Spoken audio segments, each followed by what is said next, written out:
Welcome back to Bina blogs. आप सभी प्यारे व्यूअर्स का मेरे चैनल में बहुत बहुत स्वागत है। आज मैं तुलसी विवाह कर रही हूँ। ये देखिए मेरा तुलसी का मंदिर, यहाँ पे तुलसी विवाह किया है। अभी जस्ट अभी पूरा हो गया।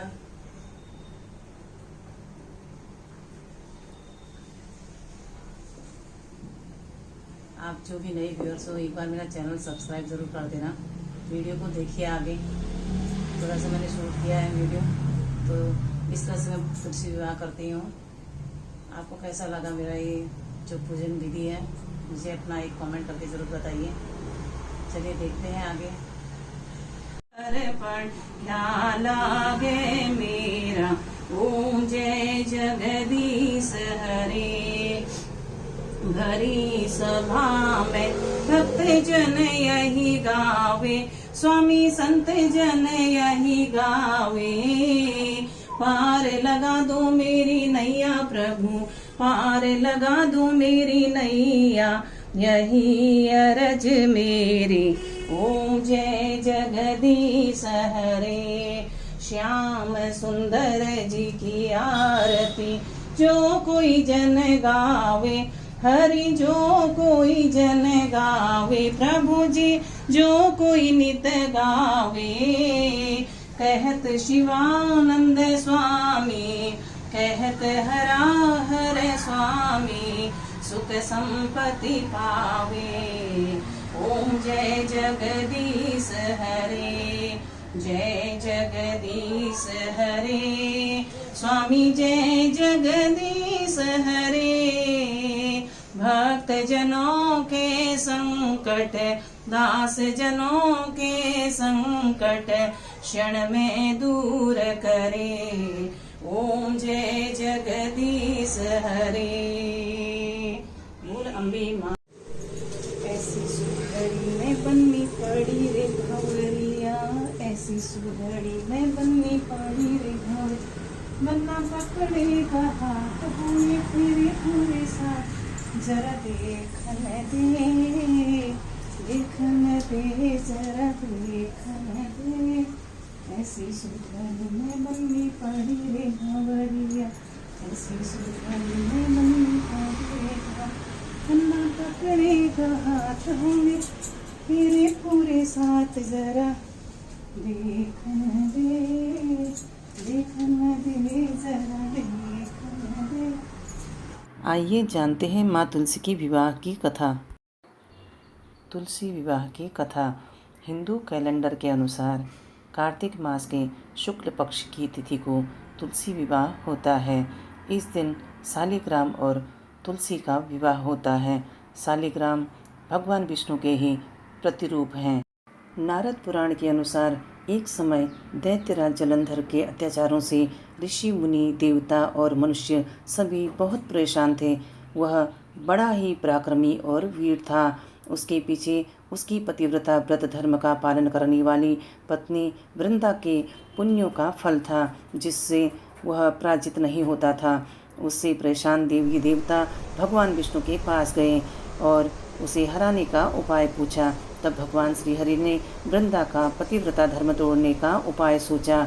भगवान विष्णु ने जलंधर का रूप धारण कर वृंदा को स्पर्श कर दिया, जिसके कारण वृंदा का पतिव्रता धर्म भंग हो गया और जलंधर युद्ध में मारा गया। भगवान विष्णु से चले जाने तथा पति के वियोग से दुखी वृंदा ने श्री हरि को श्राप दिया कि आपकी पत्नी का भी छल से हरण होगा तथा आपको पत्नी वियोग सहना होगा। इसके लिए आपको पृथ्वी पर जन्म लेना होगा। यह श्राप देने के बाद वृंदा सती हो गई। उस स्थान पर तुलसी का पौधा उग गया। रामावतार में श्राप के कारण सीता हरण होता है और श्री राम पत्नी वियोग सहन करते हैं। एक अन्य कथा में कहा गया है कि वृंदा ने भगवान विष्णु को व्यवहार करने के कारण पत्थर होने का श्राप दिया। उसके कारण ही शालिग्राम रूप में भगवान विष्णु की पूजा होती है। वृंदा का पतिव्रता धर्म तोड़ने से भगवान विष्णु को बहुत ग्लानि हुई। तब उन्होंने वृंदा को आशीर्वाद दिया कि वह तुलसी स्वरूप में सदैव उनके साथ रहेगी। उन्होंने कहा कि कार्तिक शुक्ल एकादशी को जो भी शालिग्राम स्वरूप में उनका विवाह तुलसी से कराएगा, उसकी मनोकामना पूर्ण होगी। तब से तुलसी विवाह होने लगा। इस तरह से तुलसी विवाह की कथा संपन्न हुई। इस तरह से करते हैं हम तुलसी विवाह। ये मैंने रंगोली निकाली है, ये माता रानी के पैर हैं। एक बार तो रंगोली निकाल के ख़राब भी कर दी थी, फ्लावर पॉट गिर गया मेरा। तो ऐसे होते रहता है घर में, जल्दबाजी में सब कुछ करना पड़ता है। ये गणपति महाराज हैं हमारे, कितने प्यारे हैं, देखिए कान हमारे गणपति के कितने अच्छे हैं। गणपति की मूर्ति जब लेते हैं बोलते हैं कान, बड़े कान वाले गणपति होने चाहिए। तो हमारे गणपति के कान कितने अच्छे हैं, देखिए। जनेऊ पहना रखी है। गणपति की जब पूजा करते हैं, हर पूजा के पहले गणपति को स्नान देना बहुत ज़रूरी होता है। और जब गणपति को स्नान देते हैं तो जनेऊ ज़रूर उनके गले में पड़ती है, इस तरह से। और ये हमारे शिव जी, पार्वती मैया, गणपति महाराज, इनके बिना तो काज अधूरे ही होते हैं। और लक्ष्मी नारायण जी, ये लक्ष्मी नारायण के बिना भी तुलसी विवाह अधूरा है। मान्यता के अनुसार तुलसी माँ लक्ष्मी माता का ही रूप है, इसलिए इनका होना शादी में बहुत ज़रूरी है। ये भी शादी में विराजमान है। हमारे उत्तराखंड में मेन होता है तुलसी विवाह में, ये जो आप लाइनें दिख रहे हैं ना, इस तरह से जो ये चावल के आटे से बनाई जाती है। चावल का आटा नहीं बोल सकते हैं, चावल को भिगोना पड़ता है। चावल भिगा के उसे, पहले ज़माने में तो हमारे दादी मम्मी के टाइम पे उसे हल्दी ये जो सिलपट्टा रहता है ना, सिलबट्टे में पीस के बनाते थे। तब कहाँ थे मिक्सर, हम तो अभी मिक्सर में फटाफट उसे ग्रेट कर लेते हैं, तो हमें इतना पता नहीं है। हम फटाफट मिक्सी में ग्राइंड करके ये इस तरह से, ये जो ऐपण बोलते हैं इन्हें, ऐपण हमारे गांव बोला जाता है, ऐपण निकालने हैं। तो जब दीपावली जब आनी शुरू होती है, दीपावली के पहले से ये घरों में लिपाई पुताई का काम होता है। इसका आज भी शास्त्र के अनुसार महत्व ऐसा है। पुराने ज़माने में ये सब जो ये रंगोली आज हम निकालते हैं, ये रंगोली क्या है, इतना सारा जो टेक्नोलॉजी आ गई ना, मशीनरी इतनी ज़्यादा हो गई, तो ये पत्थरों को कोट के, एक्चुअली पत्थर है ये, एक्चुअली पत्थर से रंगोली बनाई जाती है। तो ये पत्थरों के कलर मिला दिए तो रंगोली बना ली। लेकिन पहले तो जो होता था सब रियल होता था और सब आस्था के हिसाब से होता था। उस ज़माने में न तो ऐसी मशीनरी थी जिससे ये रंगोली के पत्थर तैयार हो सकते थे ना, पत्थरों को कोट की इस तरह की रंगोलियाँ बनाई जाती थी। तो तब वो ज़माने में, आज भी गेरू मिट्टी लगाई जाती है। आप देखते होंगे दीपावली में हर जगह पे गेरू मिट्टी ज़रूर बिकती है। तो गेरू मिट्टी जो है ये भी पौराणिक हिसाब से वही हमें याद दिलाती है जो उस वक्त जब भगवान ने जन्म लिया था, भगवान का जब अवतार था, जिस वक्त उनका राम राज्य था, जब प्रभु ने अवतार लिया था, उस वक्त ये सारी चीज़ें संसार में नहीं थी। जो ओरिजिनल जो कुदरती जो चीज़ें हैं उन्हीं का सब प्रचार होता था, उन्हीं से सब चीज़ें होती थी। उस वक्त गेरू मिट्टी भी आज ये सब मिल रही है। उस वक्त तो जो गांव, जो शहर में जो लोग जहाँ रहते थे, वहाँ पे अगर लाल मिट्टी कहीं पे मिल गई तो सारे लोग गांव के, अभी भी हमारे गांव में तो लोग जैसे बोलते थे मिट्टी खोदने जाना है तो मिट्टी खदान में एक बना लेते थे कहीं पे कि हाँ वहाँ पे लाल मिट्टी निकलती है, तो सारे लोग जाते थे एक दिन मिट्टी लेने। फिर दीपावली के पहले सारे लोग अपने घरों को जैसे दुल्हनों की तरह सजाना। आज तो सब पूरे सीमेंटेड घर हो गए, सबके घरों में प्लास्टर रहता है, सीमेंट रहता है। उन दिनों तो मिट्टी के घर होते थे, सबके घरों में मिट्टी लगी रहती थी। तो दीपावली के पहले सारे घर उछिटना बोलते हैं, उछिटना बोलते हैं हमारे गांव में भाषा है कि मकान उछिटना है, हमको मकान उछिटना है। तो उछिटना मतलब पूरा लिपाई करनी है। सारी दीवारों को मिट्टी से लिपाई की जाती थी, नई मिट्टी लेके आते थे, सब लोग जाते थे एक साथ में, सारे गांव की बेटी बहुएं साथ में, ऐसे टोकरी रहती है, डलिया बोलते, डलिया लेके जाते थे। डलियाओं में भर भर के मिट्टी लाते थे। फिर सब लोग घर को उछिटते थे, अपना घर मतलब लिपाई पुताई करते थे। उसके बाद जब हो जिस दिन वो लिपाई पुताई होती थी उस दिन शाम को ना हलवा बनता था। मुझे अभी भी याद है, मेरी मम्मी भी बनाती थी, हलवा बनता था उस दिन। तो बोलते थे आज घर उछिटा हम लोगों ने, तो हलवा बनता था। गुड़ की भेली, ऐसे गुड़ रहता ना, गुड़ की भेली बोलते हैं, जो बड़े बड़े गुड़ के ऐसे रहते हैं, तो उसको तोड़ते थे तो वो बांटा जाता था सब में कि आज घर उछिटा है हमने। जैसे मतलब दुल्हन को सजाते इस तरह से, बड़े मतलब नियम है इसके एक्चुअली में, बहुत मान्यता से ये सब पूजा पाठ की जाती है एक्चुअली में।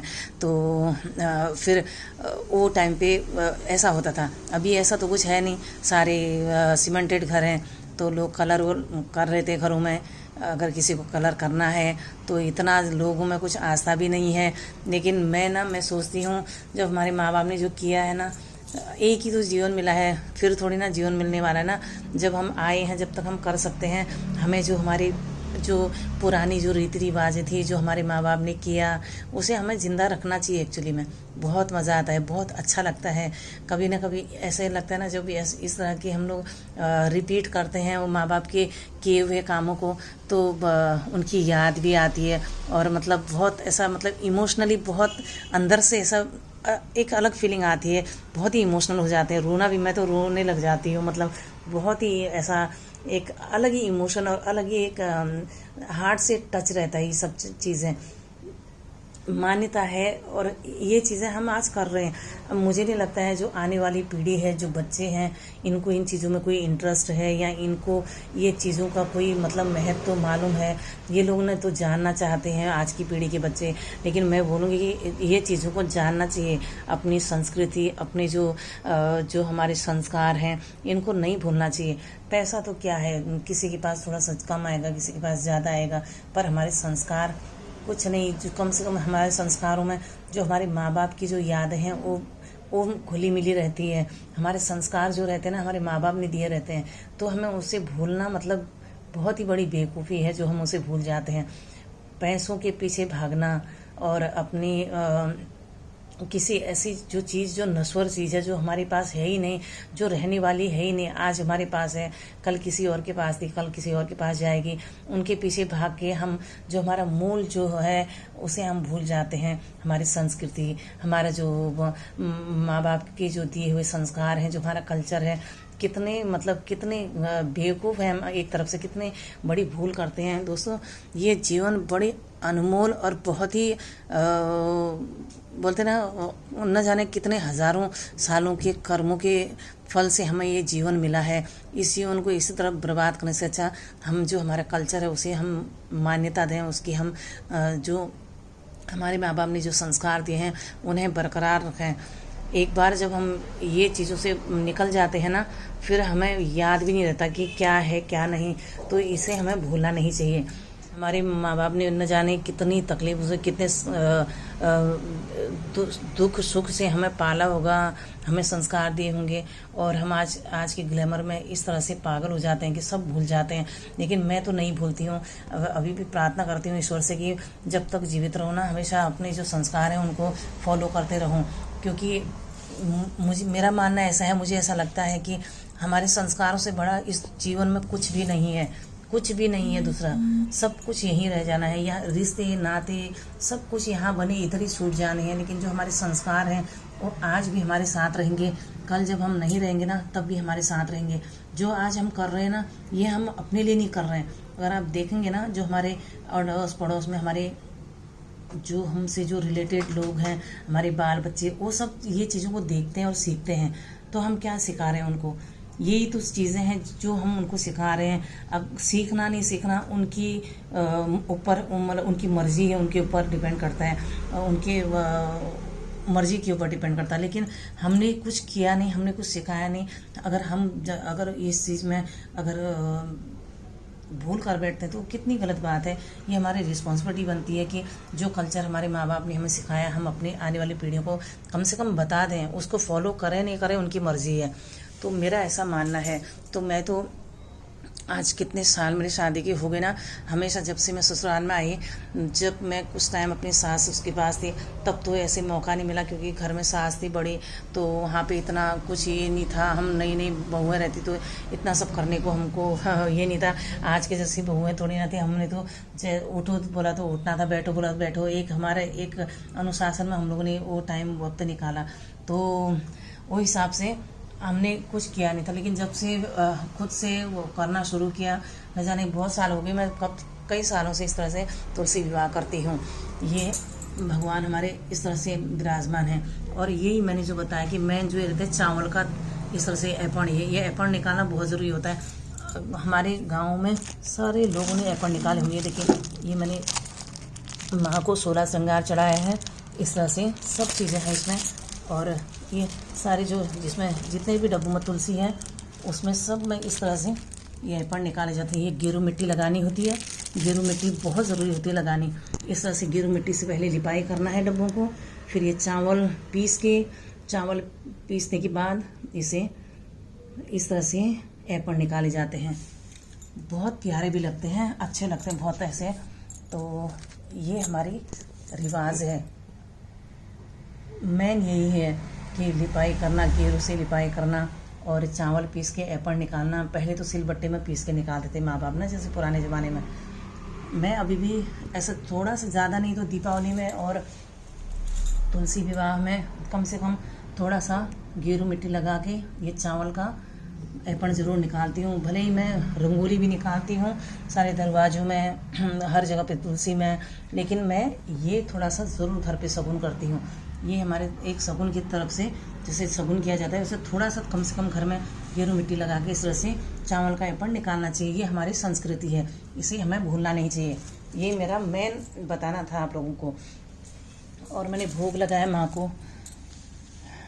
वैसे एकादशी व्रत में खीर नहीं खाई जाती, जैसे चावल का खाना नहीं खाते हैं। एकादशी की जो व्रत की जाती है उसमें चावल का खाना नहीं खाया जाता है। तो कृष्ण को खीर प्यारी है, इसलिए मैंने बना के रखी है। और पूड़ियाँ बना ली। और इसे तो मैं तो जैसे व्रत करने वाला नहीं खाएगा, इसको कोई भी नहीं खाता है। लेकिन भगवान जो है ना, उनके कई सारे रूप भी हैं, कई सारे गण हैं उनके साथ में, तो जो भोग बना के हम अलग से इसे चढ़ा सकते हैं। और मैंने हलवा बनाया है। ये हलवा की रेसिपी मैं आपको शेयर करूँगी। जो व्रत में हलवा बनाया जाता है बहुत ही ज़बरदस्त होता है, बहुत ही टेस्टी बनता है, बहुत अच्छा रहता है ये हलवा। और अभी ये ठंडी का सीज़न है तो गर्म भी रहता है, तो बहुत ज़्यादा टेस्टी होता है। मैं आपको इसकी रेसिपी शेयर करूँगी। और इस तरह से आलू मैंने ये फ्राई कर लिए थे और मसालेदार बनाए हैं। फ्राई आलू ऐसे मसाले वाले बनाए हैं। मैंने सोचा था जब मैं बनाऊंगी भोग तो उस टाइम थोड़ा सा वीडियो ऑन करूंगी, लेकिन इतना काम हुआ कि मुझे बिल्कुल फुर्सत ही नहीं मिली। इस तरह से भोग लगाना है। और ये दिए जलाए थे मैंने। ये दिए इतने सारे जलाने का रीज़न नहीं होता। अभी देखिए दिए बुझ चुके हैं, अभी थोड़ा ही 1-2 ही दिए जले हैं, मगर बहुत टाइम से जले मैं, काफ़ी घंटे हो गए जला के। अभी मैं काफ़ी लेट 3-4 घंटे के बाद शूट कर रही हूँ, तो ये मैं जस्ट आपको दिखा रही हूँ। तो इस तरह से ये दिए जलाने का इतना सारा इसका मतलब ही होता है। साल में जैसे 365 दिन होते हैं, तो सारे साल में हर दिन एक दिया जलना चाहिए माता रानी के नाम पे, तुलसी के नाम पे एक दिया रोज जलता है। तो सुबह शाम ऐसे एक दिया, सुबह एक दिया, शाम को ऐसे कम से कम जलता है। तो एक दिया भी अगर रोज का पकड़ते हैं, खाली एक ही टाइम भी अगर आप जलाते हैं, तो एक टाइम कम से कम तुलसी में दिया जलना चाहिए। तो उसको 365 दिए होते हैं। तो बीच में कई बार ऐसा होता है कि नहीं हम लोग दिया जला पाते, कहीं चले गए या फिर कोई कारणवश ऐसा हो जाता है, जैसे लेडीज़ हैं, जैसे उनको महिलाओं को अगर कुछ ऐसे लेडीज़ प्रॉब्लम है, उस हिसाब से भी नहीं जलाती हैं, तो ऐसे कोई प्रॉब्लम आ जाती है कि वो दिया नहीं जला पाए। तो जब एकादशी का ये व्रत आता है, जिस हम तुलसी विवाह का जो दिन होता है, उस दिन 365 बाती बना के भी आप जला सकते हैं। इसलिए आपको लगता है कि जितने दिए कम हुए रहेंगे साल में, तो उतने दिए आज के दिन जला देने चाहिए, तो पूरा साल की मान्यता मिल जाती है। जितने मतलब आपने जलाने चाहिए थे 365 दिए, उसको पूरा कर लेना होता है आज के दिन में, तो पूरे साल भर के दिए आपके पूरे हो जाते हैं। इसलिए जो एक्स्ट्रा जो जलाई जाती है दीपावली में, जो दिए जो आपको दिख रहे होंगे ज़्यादा जो दिए जलाए हैं, इसका मतलब ये है। तो 165 बाती, जो ये जो बाती होती है ना, एक बाती, इसे ये एक बाती हो गई है। इस तरह से जितनी बातियाँ लगाई हैं, मतलब जितनी भी बातें जलाई तो उतने मतलब 365 होनी चाहिए साल भर में। तो जो नहीं जल पाई हैं उसको हम आज के दिन में पूरा कर लेते हैं। ये दिए ज़्यादा जलाने का आज का दिन का महत्व ये होता है। तो इसके लिए ये दिए मैंने ज़्यादा जलाए थे। और चावल तो हर पूजा में चढ़ते हैं भगवान को। जैसे हम लोग चंदन टीका लगाते हैं तो अक्षत बोलते हैं इसको। चावल अक्षत, मतलब अक्षत बोला जाता है, तो अक्षत को जरूर चढ़ाते हैं। तो कुछ तो हम जैसे थाली में जब प्लेट में जैसे चंदन टीका तैयार करते तो उसमें अक्षत रखते ही हैं, फिर भी थोड़ा सा एक्स्ट्रा रखते हैं। और चावल कई सारे भगवानों को जिनको चावल जैसे चढ़ाया जाता है, माँ लक्ष्मी है, धन धान्य की देवी है, अन्न धन की देवी है, वो धन धान्य देती है। तो जहाँ पे ऐसी पूजा की जाती है तो चावल जरूर रखने चाहिए उसमें। जैसे अभी लॉकडाउन है तो इस टाइम तो पंडित जी नहीं आ सकते हैं, मैं उनको बुला भी नहीं रही हूँ। जैसे नवरात्र में भी नहीं बुला पाई, तो नहीं तो हर पूजा में मैं 1.25 किलो चावल रखती हूँ। 1.25 किलो चावल में कुछ पैसे रखने चाहिए, जैसे 11 रुपया हो गया, 101 रुपया हो गया, जो भी आपकी श्रद्धा है उस हिसाब से उसे पंडित जी को दान देना चाहिए। आपकी तरफ से दान हो जाता है और संकट भी कटते हैं घर के। तो इसलिए ये चावल ज़रूर रखना चाहिए। अब पंडित जी तो आएंगे नहीं क्योंकि मैं बुलाऊंगी भी नहीं, और अगर आना भी ये टाइम पे तो आना उनका खुद ही नहीं होगा, क्योंकि लॉकडाउन चल रहा है तो मुश्किल है आना। इसलिए कम चावल रखें ताकि ये चावलों को जब रोज चंदन टीका करूं तो माँ को ही इसका मैं टीके में चढ़ा दूं तो मुझे प्रॉब्लम नहीं होगा। इसलिए ये चावल मैंने इतने ही रखे हैं, वरना ये 1.25 किलो चावल रखे जाते हैं। दक्षिणा के साथ में पंडित जी को भेंट किए जाते हैं। और ये जो है ये चावल के खिल हैं। चावल से इस तरह बनाया जाता है खिल। जब माँ का जब शादी अपनी हम लोगों ने जब शादी की अभी, उसके बाद फेरे करते हैं। फेरे होते हैं ना, 7 फेरे होते हैं। तो घर के जितने लोग हैं, अगर पति पत्नी साथ में हैं तो बहुत अच्छी बात है, साथ में दोनों जन फेरे ले सकते हैं, 7 फेरे। अगर नहीं है तो एक जन करके भी हम लोग 7 फेरे ले सकते हैं। ऐसे माँ के चारों तरफ से ऐसे घूम के दाएं तरफ से बाएं तरफ घूमना है, गोल राउंड मार के ऐसे। जहाँ पे तुलसी आप रखेंगे, तुलसी के चारों तरफ हमको 7 फेरे लेने हैं। जब फेरे लेते हैं तो उस वक्त हमको इस तरह से माँ को चढ़ाए जाते हैं ये चावल। जैसे मैं चढ़ा रही हूँ, इस तरह से माता रानी को चढ़ाया जाता है चावल। तो जैसे शादी के दिन जब दूल्हा दुल्हन ऐसे फेरे लेते हैं तो उसमें ये खिल ही हाथ में लेके चारों फेरे लेते हैं चारों तरफ। तो वही ये शादी में भी किया जाता है, क्योंकि विधि विधान तो सेम ही है, लेकिन आप किस तरह से करते हैं आपके ऊपर डिपेंड है। इसलिए ये खिल रखना बहुत ज़रूरी है। और ये पूजा की थाली है, जैसे बाती लगा दी, इसमें घी की बत्ती जलनी चाहिए। घी का मैंने यहाँ पे दीप जलाया था, कपूर हो गए। इस तरह से आप अगरबत्ती वगैरह सब लगा के आरती की थाली सजानी चाहिए, जो मैंने सजाई थी। और 16 श्रृंगार, शादी का दिन है तो माँ को 16 श्रृंगार चढ़ाना बहुत ज़रूरी है। इस तरह से मैंने 16 श्रृंगार चढ़ाए। इसमें सारी चीज़ें हैं, देखिए 16 चीज़ें होनी चाहिए, लेकिन ज़्यादा ही हैं, 26 चीज़ें कुछ हैं इसमें। तो सारी चीज़ें मैंने पैकेट मिल रहा था, आजकल तो रेडीमेड मिल जाता है, इसलिए मैंने पैकेट ले लिया। तो ये मैंने माता रानी को चढ़ाया है। तो इस तरह से चढ़ाना चाहिए और रंगोली निकालनी चाहिए। और फिर जब मैंने ये भोग चढ़ाए हैं, ये भोग को हम ऐसे ही डायरेक्ट नहीं खा लेंगे। इसमें से हम जैसे मैंने निकाल लिया, देखिए पूड़ी है, सब्जी जो भी है मैंने एक प्लेट में निकाल लिया। इसे या तो गौ माता को खिला देना चाहिए सुबह में। अगर गाय नहीं है आपके पास, अभी शहरों में तो गाय मिलनी मुश्किल है, तो इसे हम कौवे को खिला देते हैं। सुबह में कौवा जब आता है उसे हम खिला देते हैं। कौवों को खिलाने का कारण ये है, हमारी मान्यता के हिसाब से, जब हमारे जो पूर्वज हैं, जब मतलब हमसे बिछड़ जाते हैं, दुनिया से चले जाते हैं, तो मान्यता के अनुसार जब 2 योनि होती है, फर्स्ट योनि जब यहाँ से जाते हैं, एक योनि होती है कौवे की, और जब लास्ट जब सारी योनियाँ पूरी कर लेते हैं उसके बाद होती है एक योनि होती है गाय की। तो या तो गाय को खिलाते हैं आने वाली योनि के लिए, या तो जो चले गए जब उनकी फर्स्ट योनि है उसको खिलाते हैं। इसलिए कौवा या गाय को खिला देना चाहिए। ये भोग है। ये रामायण है मेरी, रामचरितमानस। मैं रामायण ज़रूर पढ़ती हूँ। जब मैं तुलसी विवाह या फिर नवरात्रि कुछ भी व्रत करती हूँ तो रामायण का पाठ ज़रूर करती हूँ घर में। भगवान राम के बिना जीवन तो व्यर्थ है, नश्वर है, तो उनका नाम जीते जी भी, मरने के बाद भी उनका ही नाम आना है, इसलिए उनका नाम लेना ज़रूरी है।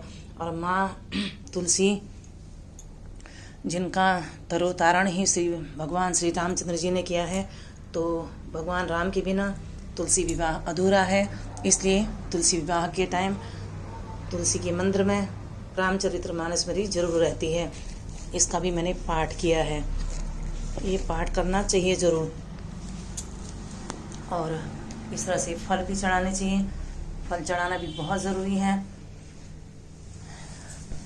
और साथ में पंचामृत बहुत ज़रूरी है। पंचामृत भगवान को चढ़ता है, कोई भी पूजा आपने देखा होगा, मेरी हर पूजा में पंचामृत में ज़रूर बताती हूँ।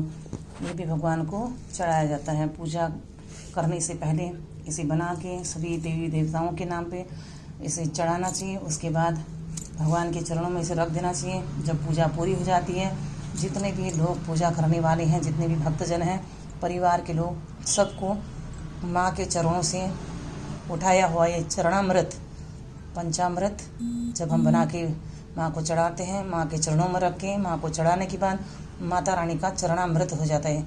ये अमृत को सबको थोड़ा थोड़ा सा बांटना चाहिए। और ये चूर्ण है, ये इसे भी बहुत ज़रूरी है बनाना। भगवान सत्यनारायण को इसी का भोग लगता है। जितने भी भगवान हैं सबको ये भोग बहुत ही प्रिय है, इसलिए ये चूर्ण बनाना भी उतना ही ज़रूरी है। तो इसलिए ये भी मैं ज़रूर बनाती हूँ। ताज़ा बनाना चाहिए, थोड़ा बहुत जितना भी बना सकते हैं। और खील और बतासे, एक खील बतासे मैंने जैसे बताया, खील जो है चावल के खील जो है, इससे ही हम लोग पूजा करते हैं, फेरे लिए जाते हैं। बतासे जो है मीठे हैं, मीठा भोग प्रसाद के लिए ज़रूर चढ़ता है। और ये पंचमेवा, इस तरह से पंचमेवा ड्राई फ्रूट्स हमें चढ़ा देने हैं। और मिठाई, इस तरह से हमें सारी पूजा सामग्री करके माँ को सारा श्रृंगार करना चाहिए। मैंने माता रानी को बिंदी लगाई है, मंगलसूत्र देखिए कितना खूबसूरत मंगलसूत्र पहनाया है, मंगलसूत्र पहनाया है, चूड़ियाँ पहनाई हैं, जितने भी सारा 16 श्रृंगार होता है माँ को सारा चढ़ा दिया है, पहना दिया है। इस तरह से गन्ने का जो पेड़ होता है, अलग अलग तरीके से शादी करते हैं माँ की। कोई शालिग्राम कृष्ण का जो रूप है उनमें शादी करते हैं, कोई गन्ने में करते हैं। अब मेरे माँ बाप ने, मैंने अपनी मम्मी को हमेशा गन्ने में ही शादी करते हुए देखा है माँ तुलसी की, तो इसलिए मैं भी वही करती हूँ जो मैंने अपने मायके में देखा है। तो ससुराल में तो मैंने कभी फॉलो नहीं किया है, जो मैंने मायके में देखा है माँ के घर से वही मैं करती हूँ। उसके बाद ये रक्षा सूत्र, इसको भी मैंने 7 फेरे लेके इस तरह से 7 राउंड से घुमा दिया है। और फूल, हार, इस तरह से सारी चीज़ें चढ़ा दी हैं। इसी तरह से तुलसी विवाह किया जाता है। और मैंने तुलसी अंदर रखी है, घर के अंदर अभी पूजा के लिए। मेरी तुलसी बाहर विंडो में रहती है, पूजा करने के लिए मैंने अंदर रखी है। सुबह में जो उनका स्थान है वहाँ पे उनको रखूँगी। अभी तो रात में हम उठाएंगे नहीं, घर में ऐसे ही रहेंगे। सुबह मैं उनको स्नान दूंगी, सुबह जल वगैरह चढ़ा के पूजा करनी होती है तुलसी में मुझे वापस से। इस तरह से मैंने तुलसी विवाह संपन्न किया है। आप लोगों को मेरी ये जो पूजा विधि विधान है, मेरी जो वीडियो है कैसी लगी, अपना फीडबैक एक कमेंट के ज़रिए ज़रूर दीजिए। मिलते हैं फिर एक नई अपलोड के साथ में। तब तक के लिए आप लोग अपना बहुत ख्याल रखिए। मेरी पूरी वीडियो वॉच करने के लिए आप सब व्यूअर्स का बहुत बहुत शुक्रिया, बहुत बहुत धन्यवाद। नमस्कार।